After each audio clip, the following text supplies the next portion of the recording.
श्रीमद् भागवत महापुराण प्रथम स्कंध 8वां अध्याय।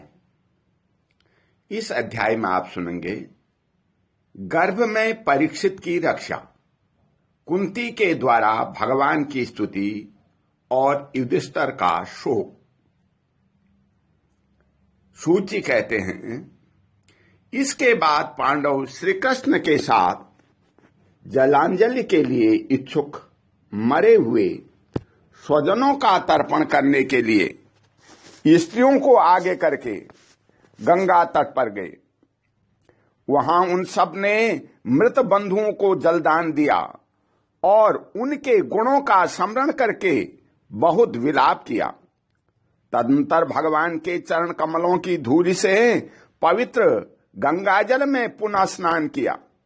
वहां अपने भाइयों के साथ कुरुपति महाराज युधिष्ठिर, धृतराष्ट्र, पुत्र शोक से व्याकुल गांधारी, कुंती और द्रौपदी सब बैठकर मरे हुए स्वजनों के लिए शोक करने लगे। भगवान श्री कृष्ण ने धौम्यादि मुनियों के साथ उनको सांत्वना दी और समझाया कि संसार के सभी प्राणी काल के अधीन हैं, मौत से किसी को कोई बचा नहीं सकता। इस प्रकार भगवान श्री कृष्ण ने अजात शत्रु महाराज युधिष्ठिर को उनका वह राज्य जो धूर्तों ने छल से छीन लिया था वापस दिलाया तथा द्रौपदी के केशों का स्पर्श करने से जिसकी आयु क्षीण हो गई थी उन दुष्ट राजाओं का वध कराया। साथ ही युधिष्ठिर के द्वारा उत्तम सामग्रियों से तथा पुरोहितों से 3 अश्वमेध यज्ञ कराए। इस प्रकार युधिष्ठिर के पवित्र यश को 100 यज्ञ करने वाले इंद्र के यश की तरह सब ओर फैला दिया। इसके बाद भगवान श्री कृष्ण ने वहां से जाने का विचार किया। उन्होंने इसके लिए पांडवों से विदा ली और व्यास आदि ब्राह्मणों का सत्कार किया। उन लोगों ने भी भगवान का बड़ा ही सम्मान किया। तदंतर सात्विकी और उद्धव के साथ द्वारका जाने के लिए वे रथ पर सवार हुए। उसी समय उन्होंने देखा कि उत्तरा भय से विह्वल होकर के सामने से दौड़ी चली आ रही है। उत्तरा ने कहा, हे देवाधिदेव, हे जगदीश्वर, आप महायोगी हैं, आप मेरी रक्षा कीजिए। आपके अतिरिक्त इस लोक में मुझे अभय देने वाला और कोई नहीं है, क्योंकि यहां सभी परस्पर एक दूसरे की मृत्यु के निमित्त बन गए हैं। हे प्रभु, आप सर्वशक्तिमान हैं। यह दहकते हुए लोहे का बाण मेरी ओर दौड़ा आ रहा है। हे स्वामिन, यह मुझे भले ही जला डाले परंतु मेरे गर्भ को नष्ट न करे, ऐसी कृपा कीजिए। सूत जी कहते हैं, भक्तवत्सल भगवान श्री कृष्ण उसकी बात सुनते ही जान गए कि अश्वत्थामा ने पांडवों के वंश को निर्जीव करने के लिए ब्रह्मास्त्र का प्रयोग किया है। हे शौनक जी, उसी समय पांडवों ने भी देखा कि जलते हुए 5 बाण हमारी ओर आ रहे हैं, इसलिए उन्होंने भी अपने अपने अस्त्र उठा लिए। सर्वशक्तिमान भगवान श्री कृष्ण ने अपने अनन्य प्रेमियों पर, शरणागत भक्तों पर बहुत बड़ी विपत्ति आई जानकर अपने निज अस्त्र सुदर्शन चक्र से उन निज जनों की रक्षा की। योगेश्वर श्री कृष्ण समस्त प्राणियों के हृदय में विराजमान आत्मा हैं। उन्होंने उत्तरा के गर्भ को पांडवों की वंश परंपरा चलाने के लिए अपनी माया के कवच से ढक लिया। हे शौनक जी, यद्यपि ब्रह्मास्त्र अमोघ है और उसके निवारण का कोई उपाय भी नहीं है, फिर भी भगवान श्री कृष्ण के तेज के सामने आकर वह शांत हो गया। यह कोई आश्चर्य की बात नहीं समझनी चाहिए, क्योंकि भगवान तो सर्वाश्चर्यमय हैं। वे ही अपनी निज शक्ति माया से स्वयं अजन्मा होकर भी इस संसार की सृष्टि, रक्षा और संहार करते हैं। जब भगवान श्री कृष्ण जाने लगे तब ब्रह्मास्त्र की ज्वाला से मुक्त अपने पुत्रों के और द्रौपदी के साथ सती हुई कुंती ने भगवान श्री कृष्ण की इस प्रकार स्तुति की। कुंती ने कहा, आप समस्त जीवों के बाहर और भीतर एक रस स्थित हैं, फिर भी इंद्रियों और वृत्तियों से देखे नहीं जाते, क्योंकि आप प्रकृति से परे आदि पुरुष परमेश्वर हैं। मैं आपको नमस्कार करती हूं।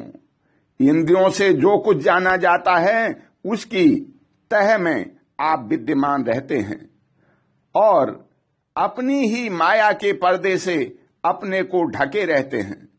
मैं अबोध नारी, आप अविनाशी पुरुषोत्तम को भला कैसे जान सकती हूं? जैसे मूढ़ लोग दूसरा भेष धारण किए हुए नट को प्रत्यक्ष देखकर भी नहीं पहचान सकते, वैसे ही आप देखते हुए भी नहीं दिखते। आप शुद्ध हृदय वाले विचारशील जीवन मुक्त परम हंसों के हृदय में अपनी प्रेममयी भक्ति का सृजन करने के लिए अवतीर्ण हुए हैं। फिर हम अल्पबुद्धि स्त्रियां आपको कैसे पहचान सकती हैं? आप श्री कृष्ण वासुदेव देवकी नंदन नंद गोप के लाडले लाल गोविंद को हमारा बारंबार प्रणाम है। इनकी नाभि से ब्रह्मा का जन्म स्थान कमल प्रकट हुआ है, जो सुंदर कमलों की माला धारण करते हैं, जिनके नेत्र कमल के समान विशाल और कोमल हैं। उनके चरण कमलों में कमल का चिन्ह है। श्री कृष्ण, ऐसे आपको मेरा बारंबार नमस्कार है। हे ऋषिकेश, जैसे आपने दुष्ट कंस के द्वारा कैद की हुई और चिरकाल से शोकग्रस्त देवकी की रक्षा की थी, वैसे ही पुत्रों के साथ मेरी भी अपने आपने बार बार विपत्तियों में रक्षा की है। आप ही हमारे स्वामी हैं, आप सर्वशक्तिमान हैं। हे श्री कृष्ण, कहां तक गिनाऊं? विष से, लाक्षागृह की भयानक आग से, हिडंब आदि राक्षसों की दृष्टि से, दुष्टों की दूत सभा से, वनवास की विपत्तियों से और अनेक बार के युद्धों के अनेक महारथियों के शस्त्रों से और अभी अभी इस अश्वत्थामा के ब्रह्मास्त्र से भी आपने ही हमारी रक्षा की है। हे जगत गुरु, हमारे जीवन में सर्वदा परमपद विपत्तियां आती रहें, क्योंकि विपत्तियों में भी निश्चित रूप से आपके दर्शन हुआ करते हैं और आपके दर्शन हो जाने पर भी जन्म मृत्यु के चक्कर में नहीं आना पड़ता। ऊंचे कुल में जन्म, ऐश्वर्य, विद्या और संपत्ति के कारण जिसका घमंड बढ़ गया है, वह मनुष्य तो आपका नाम भी नहीं ले सकता, क्योंकि आप तो उन लोगों को दर्शन देते हैं जो अकिंचन हैं। आप निर्धनों के परम धन हैं। माया का प्रपंच आपका स्पर्श भी नहीं कर सकता। आप अपने आप में ही विहार करने वाले परम शांत स्वरूप हैं। आप ही कैवल्य मोक्ष के अधिपति हैं। आपको मैं बारंबार नमस्कार करती हूं। मैं आपको अनादि अनंत सर्वव्यापक सबके नियंता काल रूप परमेश्वर समझती हूं। संसार के समस्त पदार्थ और प्राणी आपस में टकराकर विषमता के कारण परस्पर विरुद्ध हो रहे हैं, परंतु आप सब में समान रूप से विचर रहे हैं। हे भगवान, आप जब मनुष्यों की सी लीला करते हैं तब आप क्या करना चाहते हैं यह कोई नहीं जानता। आपका कभी कोई न प्रिय है और न अप्रिय। आपके संबंध में लोगों की बुद्धि ही विषम हुआ करती है। आप विश्व के आत्मा हैं, विश्व रूप हैं। न आप जन्म लेते हैं और न कर्म ही करते हैं। फिर भी पशु पक्षी मनुष्य ऋषि जलचर आदि में आप जन्म लेते हैं और उन योगियों के अनुरूप दिव्य कर्म भी करते हैं। यह आपकी लीला ही तो है। जब बचपन में आपने दूध की मटकी फोड़कर यशोदा मैया को खिंचा दिया था और उन्होंने आपको बांधने के लिए हाथ में रस्सी ले ली थी, तब आपकी आंखों में आंसू छलकाए थे। काजल कपोलों पर बह चला था, नेत्र चंचल हो रहे थे और भय की भावना ने से आपने अपने मुख को नीचे की ओर झुका लिया था। आपकी उस दशा का, लीला छवि का ध्यान करके मैं मोहित हो जाती हूं। भला आपसे भय भी भय मानता है, उसकी यह दशा।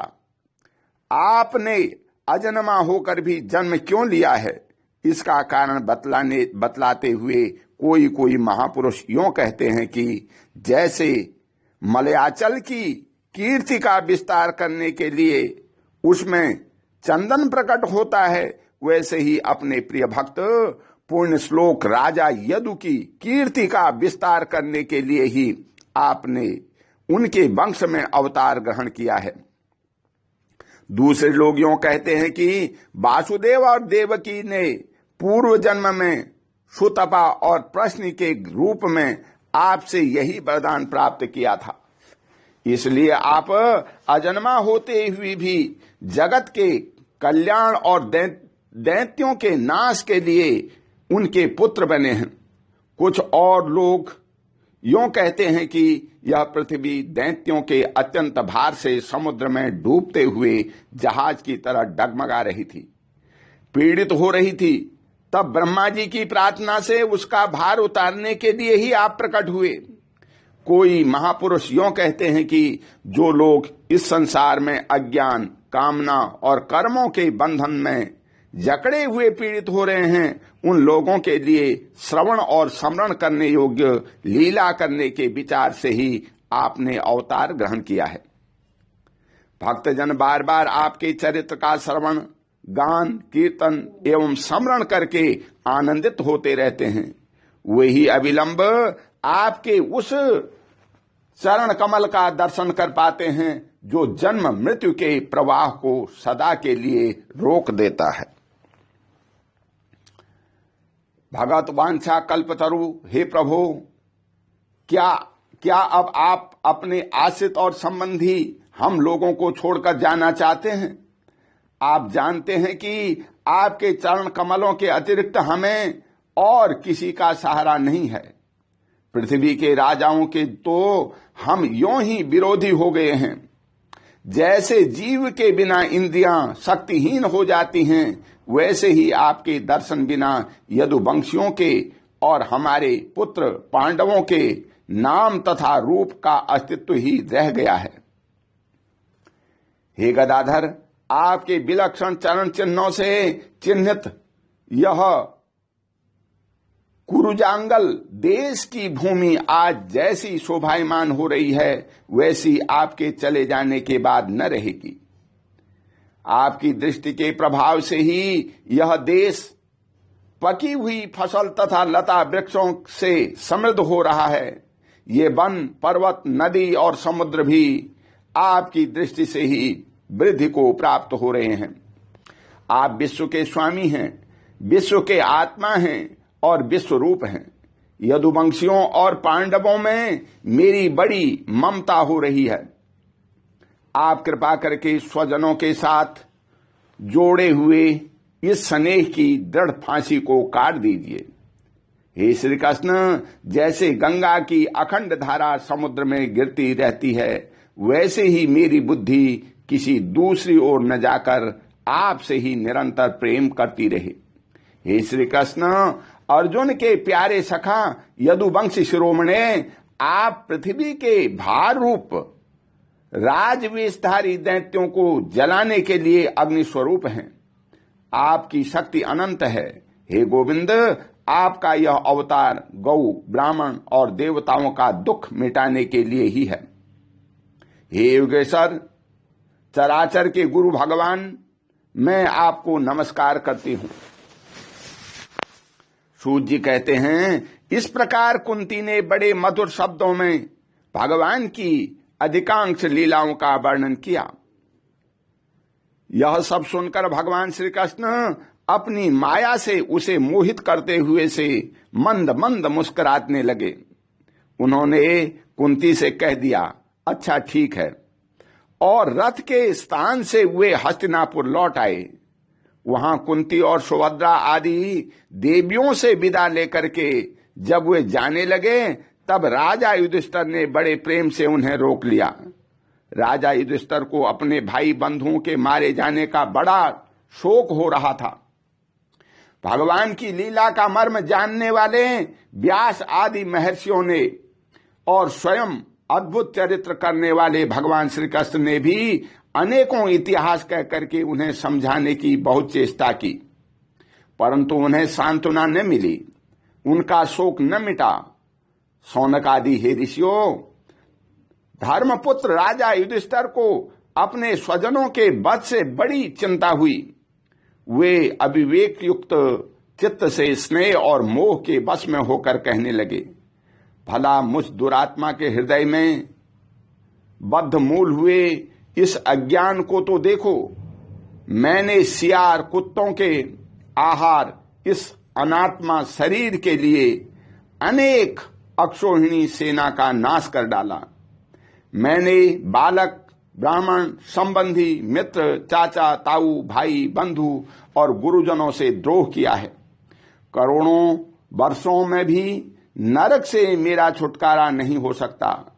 यद्यपि शास्त्र का वचन है कि राजा यदि प्रजा का पालन करने के लिए धर्म युद्ध में शत्रुओं को मारे तो उसे पाप नहीं लगता, फिर भी इससे मुझे संतोष नहीं होता।